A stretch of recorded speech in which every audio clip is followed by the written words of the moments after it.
I hope this looks okay and the background noise isn't completely shit.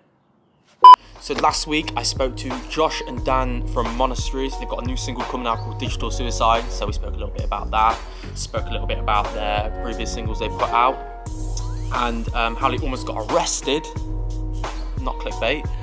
And yeah, all sorts of shit. So I'm going to stop talking now and let you watch the main bit of the video. So enjoy. Let's get straight into it. COVID check first. I hate having to talk about it, but you're keeping well and all that yeah, shit. Man. COVID smells. But yeah. But yeah, what have you guys been doing just to keep yourself busy? Obviously, Dan, we just said you've been streaming a bit. Anything else outside band world? Just working more than anything else. I mean, I've picked up a bit of regular work. Ironically, actually, I'm not going to say it's ironically. I'm going to say it's probably the worst luck ever. So I was looking at starting my own touring business. Literally at the start of, I think I'd had everything set up, and I'd started all my business plans in the September of 2019.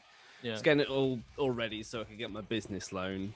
And got in. I think it was like February. Got like, congratulations, you've got your business loan.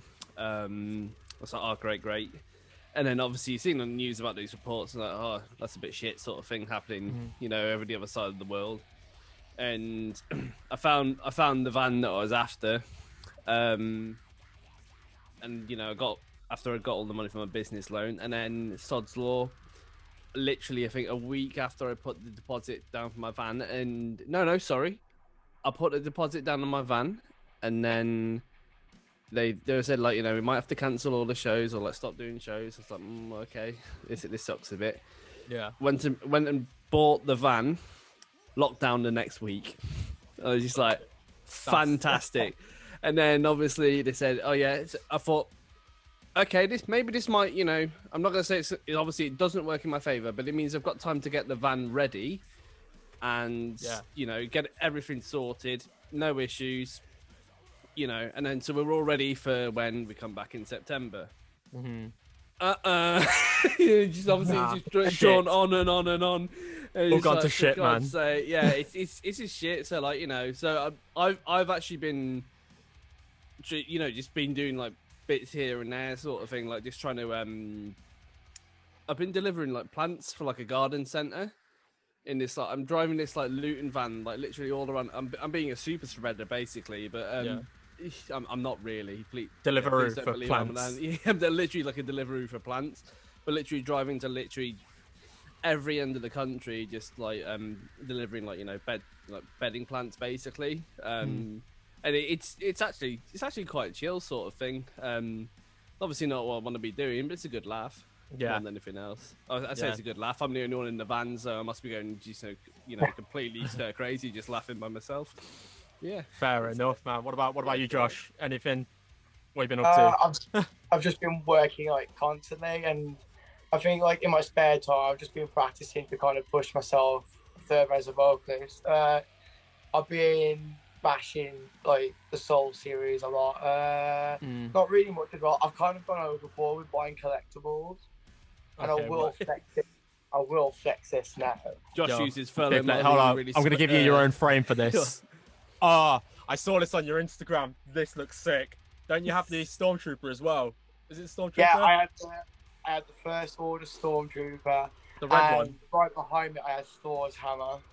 Yeah, I think I saw you flex on your Instagram the other day. I'm a slut for Boba Fett. Yeah, he just looks sick. He's the best like bounty in like the whole like Star Wars series. Absolutely. Like, I can go with that Star Wars for a long time. I've got like a Darth Maul portrait on like my whole shin. And I think I've got like another Star Wars set on my left leg. I can go on for days about it. I really want like Ahsoka's like lightsaber on Odin's Vault, but I can't really fork out 220 quid. I'm honest with you. Yeah, that's. But like when you do have it, like ultimate flex again. Like I own a fucking lightsaber, like. Yeah. I really want more, but that's like 400, and I'm just like, Yeah. Last time I saw you guys, I think next week, I like was looking like the dates just to prep for the interview. I think it's literally been nearly a year since we've seen you. Yeah, next week it would have been a year to the day. I'm pretty sure. God. For the Soundhouse show with MTXS, sick show as well. God, that was such a sick show. And it was weird as well because like you guys, you were one of the very few bands that like managed to fit like a tiny bit of touring in before like everything went to shit. Yeah. And obviously you've been like, you know, grafting behind the scenes since then and bashed out all these singles. We'll talk about the first one you dropped last year. I can't pronounce the name. I'm going to be straight up. I'm Go on. We'll judge you if you get it right or not. Amygdalia chorus. Amygdalia. Ooh. Amygdala. Amygdala. Right. But the thing is, and I think we've said this in nearly every interview, etc. None of us knew it, but in all fairness, I'm gonna pinpoint this on Aaron because Aaron was like, "Oh yeah, it's amygdala," and he kept saying amygdala, so he thought it was amygdala for ages. And then our producer Slav, shout out to Mr. Boris Smith at Jigsaw Studios. He said, "You sure that's the way that you pronounce it?" It's like. And I think we were just like, yeah, believe so. And sure it's not amygdala. You're like, I don't know. So we looked it up and was like, oh right, yeah. Oops. I think the funny thing about the name is though, is like, because that track was really well for you guys, and like as far as like the underground like core scene, all the little like reaction YouTubers, like everyone was like doing like reaction videos on it, and every single video is like, am I pronouncing that correctly? I don't know how to pronounce this. Like, what the fuck is this? Like every single one. Like I don't know what it is with our stuff as well. Like nobody can pronounce like Monasteries as well. Like we've had so many different ones over the years, like Monstrosities or Monstories. Just like it's literally Monasteries, but plural. Sorry, it's literally Monastery, but plural. Like it's yeah. That's come on, like yeah. If you're fucking that up, like wait till like kind of the newer stuff comes out. Like there's just one name I'm really excited for everyone to try and pronounce. I'm not going to say it, but it's just going to be hilarious. I know. It's like a step up from like, obviously, like I remember back in like 2000 where all like the emo and post-hardcore bands were doing like the fucking stupidly long titles. You're just like, you're just condensing that down again. Instead of the long titles, you're just going to have really short ones that no one can fucking say or can be asked to say. Just making like a pronunciation challenge for people. Like, you know, you get like spelling bees, but we're just doing it with, you know, can you actually say this word properly?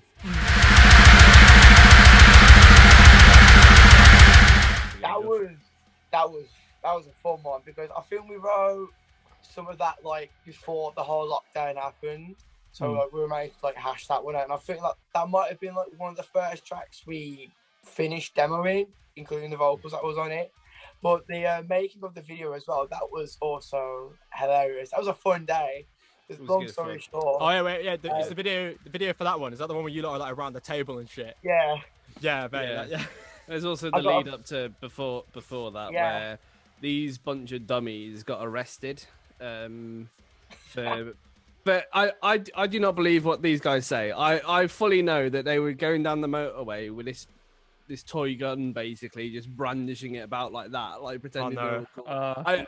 Josh, no matter what you say, I do not believe that you just moved it from repassed it from Ben to you or whatever. No, this is the real story. So I passed it because I knew how absolutely real it was, and when I left my friend's house with his head, don't flash it back. I was like, yeah, I'm not like dumb. Was it like a prop? Was it like a prop then, like a toy? It's like an airsoft gun. It's like okay, all right. CO2 powered all right, yeah, go on. Airsoft gun, yeah, gas gun. So like, I passed it to Ben. Ben waved it about, and kind of looking at it. I knew it. And then I took it back. I put it in a bag, and then we're like, basically there, and we were at the location. We were saying, okay, there's a lot of police around us. We need to like kind of like be wary. So I was like, okay. And then we pulled up the car for us. We thought, oh, they're taking these like COVID very seriously. Next thing you know, they bust out their cars, pointing guns at us. Jay, get the fuck out of the car. Get on the ground. Get out the car. So we, a bunch of like 3 idiots get out of the car. Like the most unusual looking characters ever, because you have Ben with his like leopard print jacket on, you have Aaron with like white trousers that's got like splatter on them, you got me with like a full blazer. Oh, jeez. Like while Aaron was getting like a good time with him and joking about, me and Ben were getting like proper like rough day, and they hit my head off the car, and like looking back on it, it was thinking like a lesson there, thinking, oh, we'll never do that again. But that was scary. Did you get fined? Did you get like fined or anything, or were they like calm about it? They got scot free. Yeah. Nice. So lucky enough, we weren't fined. They just says when you're gonna do stuff with like replicas like this, just call like say something. a certain number. Yeah. But the thing is, apparently they had 3 different counties of police officers after them. They had Staffordshire Police, West Midlands Police, and Cheshire Police after them. And they said they couldn't stop him on the motorway because Aaron was going too fast. But obviously, you know, doing 70 miles an hour, the maximum speed limit on the motorway. So they couldn't stop him. But it just makes me laugh because I turned up a little bit later, and then I just see all these police cars like outside, and I just thought, okay, because it was in like an industrial estate where we filmed it, and I thought, oh god, there's a raid on like somewhere. And then I came in and just saw like Ben just looked like almost like a deer in the headlight sort of thing when I came in, and because I asked one of our bass player Sam's mates, like, you know, well, what's happened sort of thing, and he just went, oh, prop gun. And I just remember thinking straight away, he's like, no, I'm pretty sure the police ones are real, mate. Like, I don't know what you're on about. Like, and just like, okay. And then they explained the situation. I thought, I know exactly what's happened here. I know what you've been doing in the back of that vehicle with this prop gun, right. And you've suffered the consequences. The funniest part of that story that gets me is we had, like, as Dan said, 3 departments chasing us. While we was in the car singing Edge of the Earth by Volumes and Kill Something Dead, proper band long, just proper giving it the bees, going, oh, I'm here tonight. And we've got 3 departments just going after us. Like, I think my favourite is when Ben said he had to ask one of the police officers to push his glasses up. Like, was he like, what? Was he like cuffed up and shit? Oh my days! You push my glasses up. And we're just laughing about saying they just used the tip of the barrel of the gun just to push it up on his face. Like, after that whole day, well, we went back to like our area to like get dropped off and stuff. We went through Mackey's drive-through, and it happened again.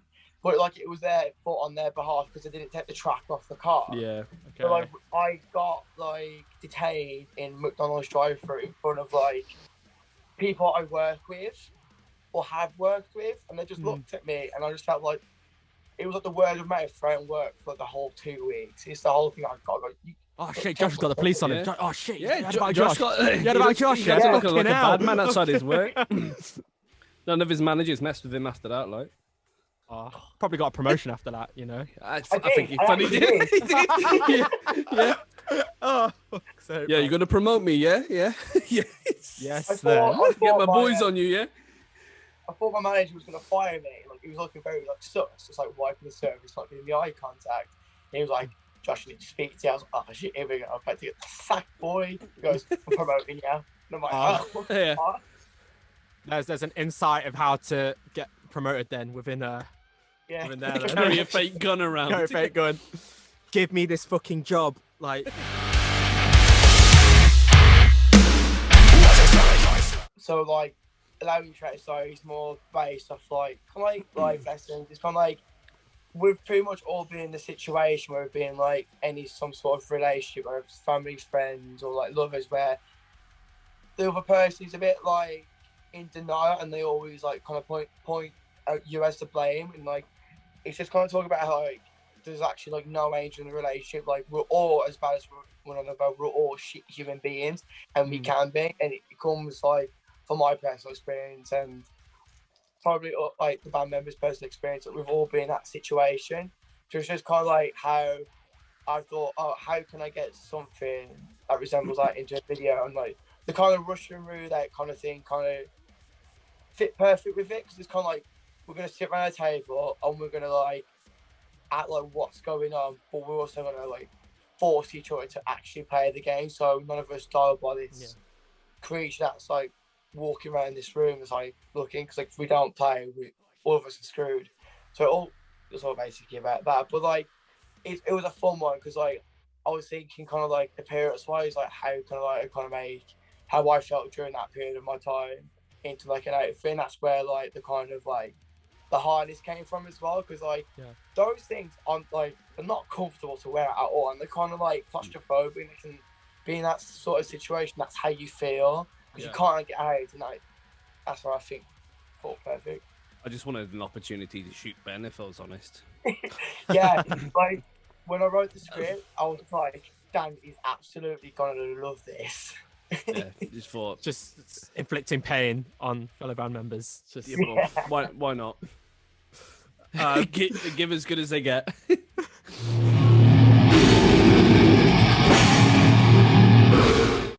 Funny enough, that track wasn't gonna be on what we have in store. Like that was the track that got added, like kind of like last minute before we went into the studio, because we had like another one. But no, that was allowing.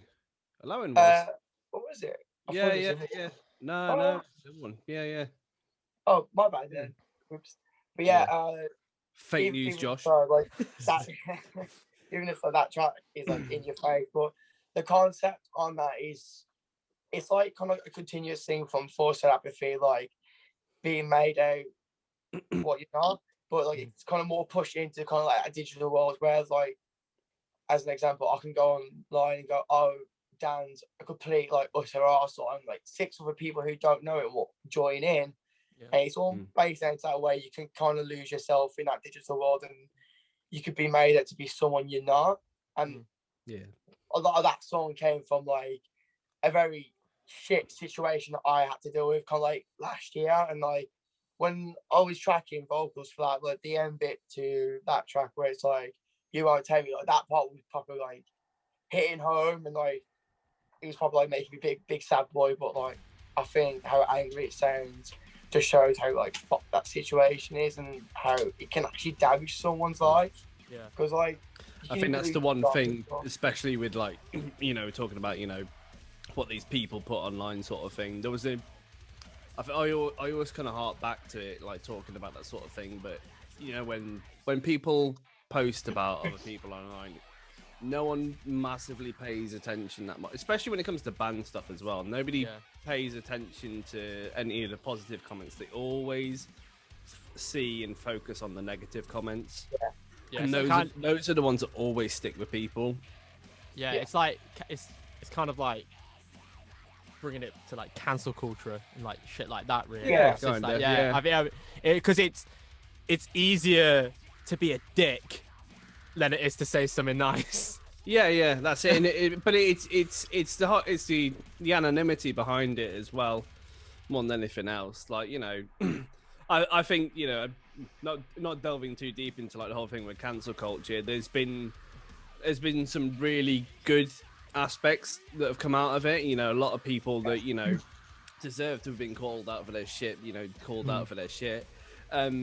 But I think one of the only troubles you also have with it as well is you have a lot of, you know, people that just don't like other people and they just want to ruin their lives just for the sake of doing so. And it's the negative impact it then has on real situations, or like, you know, or real issues, or sorry, real cases even, because, you know, it makes them a lot harder to believe.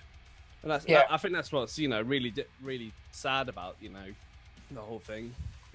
Especially within like, you know, band culture as well. Like, one person's actions can ultimately affect everyone else. Just because this person's being a dick, just because this person's being a dickhead, people assume the rest of the band and everyone else are like that as well. Yeah, I mean, look at Iced Earth. I mean, the only thing that people think about Iced Earth now is Capitol Hill. Literally, like, you know. Obviously that's not a lot of people want to be associated with, and I think, you know, was it King 810, his vocalist? I think he was there as well. He said it a lot though. He's an interesting character. He's an interesting character himself. But, you know, everyone is like, you know, in their own way, but you know, yeah. But you know.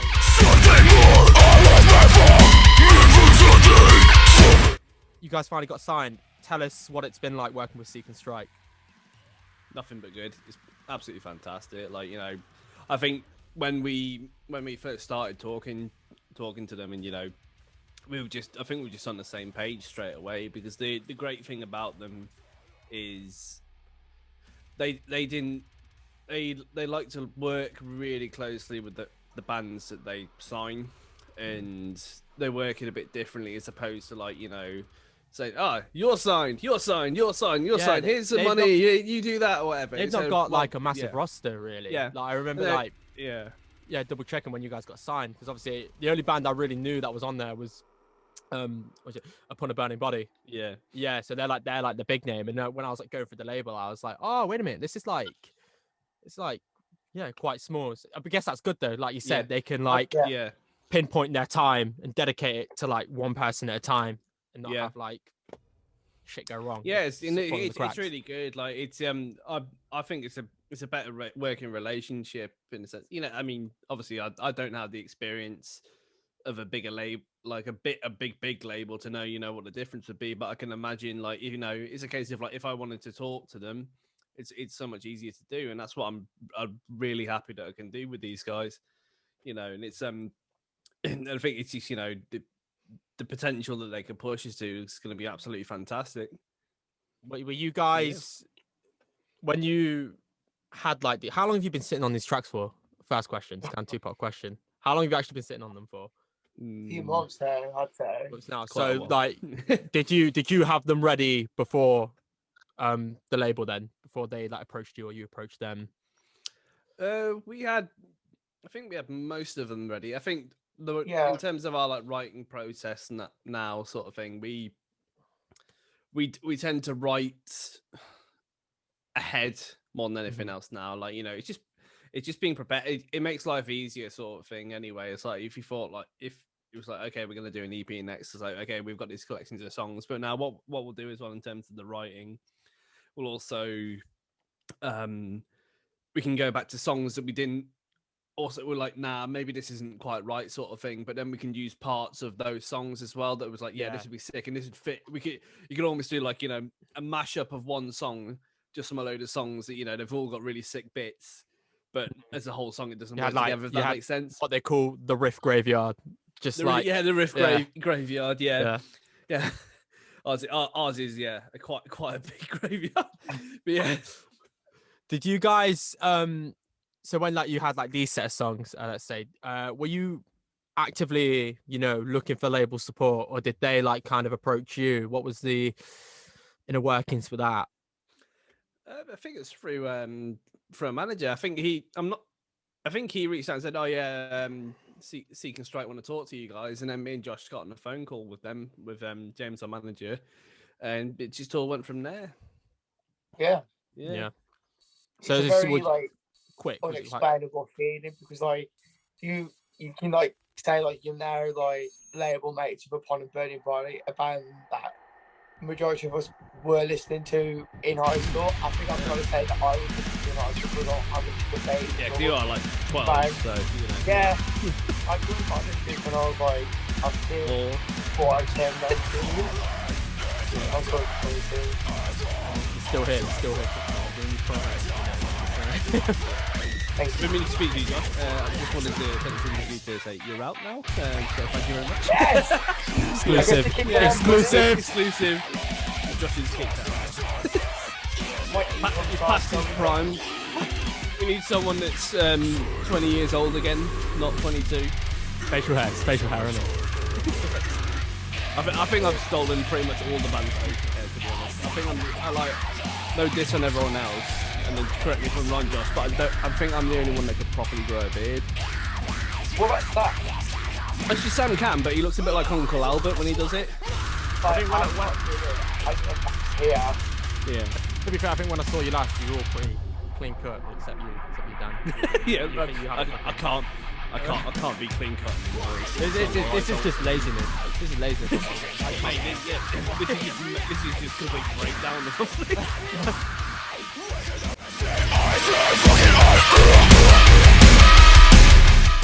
Just Warzone. Warzone. Do you know? I don't know what it is. I feel like there's a kind of a lull in like games at the moment. Literally, it feels like there's just. It's all battle royales. It's all battle royales. It's all battle royales, isn't it? I love. I do love like you know, Warzone, but I literally just feel like there's literally Warzone, Fortnite, Apex Legends. Yeah, what else? Like, you know, what else is there? It's because they're free though. It's because they're free. Like, yeah, it's because they're free. You know, yeah. I can't remember the last time I like dropped like a good like 40, 50 quid on a game. Right? Yeah. Do you know what I think it is? I think it's because I think there's so much anticipation with it now that you're expecting like you get a game and you think, oh, I don't want to pay like, you know, 50 quid for a game and for it to be absolute shit. Like, I think it's a real worry for me. Like, is it used to be like, you know, back in the day, if a game had like a 7 out of 10 rating, it's still a really good game. It's good. It's a good game. Literally, decent game. it has to, with everything now, it feels like it has to be like a blockbuster game, otherwise it's shit. Literally, apparently it's literally 0 or 1. There's no in between. Yeah, it's all AAA shit now. Yeah, and like, that's it. Like they're rushing to get it out, and then it comes out and it's broken. Oh yeah. At Cyberpunk. At Cyberpunk. At Cyberpunk. Yeah, at Cyberpunk. Yeah. I find the whole like the whole thing with Cyberpunk, like it's really. I think they were rushed, if I remember correctly, like really badly. So I do really feel for them because like people said, me and a mate were discussing this. Because apparently they said, I originally thought like, okay, well they brought like the first like teaser out for it like 7 years ago or something like that, if not a bit longer. And it turns out that, you know, it obviously was just a concept at that point, obviously, that, or something like that, and they're saying, oh yeah, this is going to be our new like IPO, and you know, it wasn't until the last expansion of The Witcher 3 was brought out, and they actually started like really working on it. And I think the last expansion for that was only 2015, 16. Yeah, something like that. Yeah, but it's really strange. Like, you know, on the flip side of things, if you think like, you know, Rockstar Games, you know, Grand Theft Auto 5 it's becoming almost like the new Skyrim. Like that's had a bit of a revive lately, I've noticed. Yeah. Everyone's playing that again. It's the second like most played. It's the second like biggest thing on Twitch, and I'm just like, right, okay. I ain't played GTA in like 4 years. I think the last time But the scary thing is, you say like, you know, 4 years. The game that's out now was the one that was out 4 years ago. It's been like 7 odd years. I remember. I think GTA 5 might have been like the last game I bought properly. Blimey. That was a shit in school. That was like... yeah. This is what I just don't get. Sorry, Josh. Yeah, I'll let you speak. Me ranting about video games like an old man. I think like the last game I bought for the PS5 was Ghost of Tsushima, and I was a bit skeptical about that. Shit, yeah, that's a good point. I haven't heard anything about it, and I played it, and I was like, this is amazing. Yeah, I've heard very good things, but I've even been keen to play that. Like, yeah, I think actually that was probably the last game that I fully bought, and you know, I'd highly recommend it if no one's played it. It's strange because I think I bought it, and then whilst we were recording, I literally just bought it and I just played through the whole game pretty much. It was like the hardest thing to try not to watch, but I wanted to watch. Oh yeah. Yeah, it was hard because like if anyone's played it, and then you get to, is it Act 3 of it, Josh? I think it is. You know what I'm on about? Yeah, and I'm just like, oh god, and like, you know, Josh was like, oh, what's happening? He's like, nothing's happening, just keep doing vocals, and I'm just sitting here like, yeah, trying not to cry. Yeah. Oh, really, that's sick though. I think that, yeah, like, same with you, Dan. Like, I'm literally just thinking about it. Yeah. I think it's, you know, I think a part of the reason as well, maybe that Battle Royals have, you know, taken off a bit more, is because it's squad based, and like, you know, it's something you can do with your mates. With the boys, man. With the boys. Yeah, you do it with the boys, sort of thing. Yeah.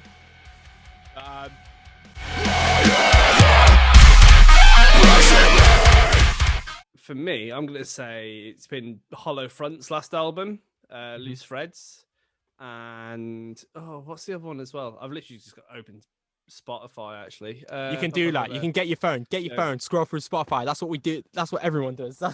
Section 20 by Gassed Up, 100%. It's such a sick song. Yeah, that's a tune.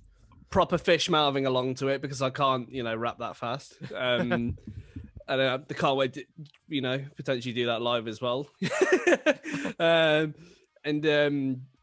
There's a band called Is It For The Likes Of You? We've got a song called Rock With Me, and it's just ridiculous. Like super heavy stuff. Yeah. Let's be quick to know. Yeah. Exquisite Douleur. Yeah, they are sick. Called I'll Be Late for my funeral. That's a banger. I've also got Reflections, the Colour Clear album. Yeah. That Dan showed me when I first joined. So I'll give you props. Like, I think probably the hand. That's the album that you have to listen to, as part of like your training for joining. Yeah. Oh yeah. And I've got My Chemical Romance 3 Cheers album on repeat. Going back to emo. Things you love to see. Yeah.